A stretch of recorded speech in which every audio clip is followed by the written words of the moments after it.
New cupcake para sa birthday? Ito na ang hanap nyo? Hindi na kayo mahihirapan pa na mag-bake, lalo na kung wala kayong oven. Dahil dito sa recipe natin, hindi ka nagagastos ng malaki para makabili ng cake. Kung gusto niyo makatipid, gawa na rin kayo nitong ating no-cook cake. At dito sa ating mixing bowl, ilagay na natin ang ating isang latang kremdensada. Kremdensada ang ginamit natin dahil 2-in-1 na po siya. Marami ang laman at mas lalo tayong makakatipid dito. I-whip lang natin itong ating kremdensada gamit itong ating hand mixer. At hintayin na lang natin na mag-double size itong ating kremdensada. Ayan, double size na at lagyan lang natin ng 2 tablespoon ng sweetened cocoa powder. At 2 tablespoon ng condensed milk. Konti lang ang ilagay ko na condensed milk kasi matamis na po ang ating cocoa powder. Kung unsweetened cocoa powder po ang gagamitin nyo, mag-adjust na lang po kayo sa condensed milk. At ayan, pwede na to. Gumamit pala tayo dito ng isang pack ng dark chocolate fudgy bar. Napakasarap po ng ganitong flavor ng fudgy bar. At tanggalin lang natin ang mga anik-anik. Yung mga sides ng ating fudgy bar na hindi pantay, tanggalin lang natin. At huwag kayong mag-alala dahil may paggagamitan tayo niyan mamaya. At itabi lang muna natin to.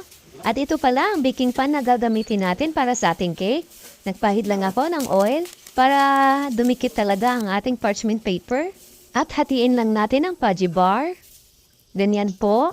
At ulitin lang natin hanggang sa malagyan lahat. Ayan po. At pwede na natin ilagay ang ating cream mixture dito sa ating first layer. At after natin malagyan lahat ng cream mixture, maglalagay na naman tayo ng fudgy bar para sa ating second layer.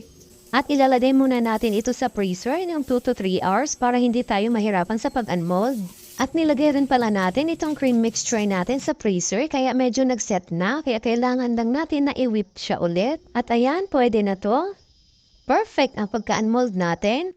At ilagay na ang natirang cream mixture natin. Kung wala kayong spatula, pwede naman kayo gumamit dito ng back of spoon, yung likod ng kutsara. Hindi naman kailangan na makinis talaga itong cake na gagawin natin. Kasi maglalagay pa tayo ng toppings at stick-o.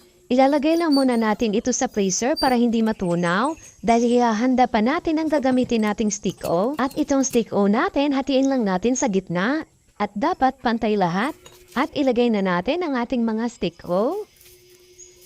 At matapos natin malagay lahat ang stick-o, yung exist kanina na fudgy bar, ito ang magiging toppings natin. At nagdagdag lang ako ng cocoa powder.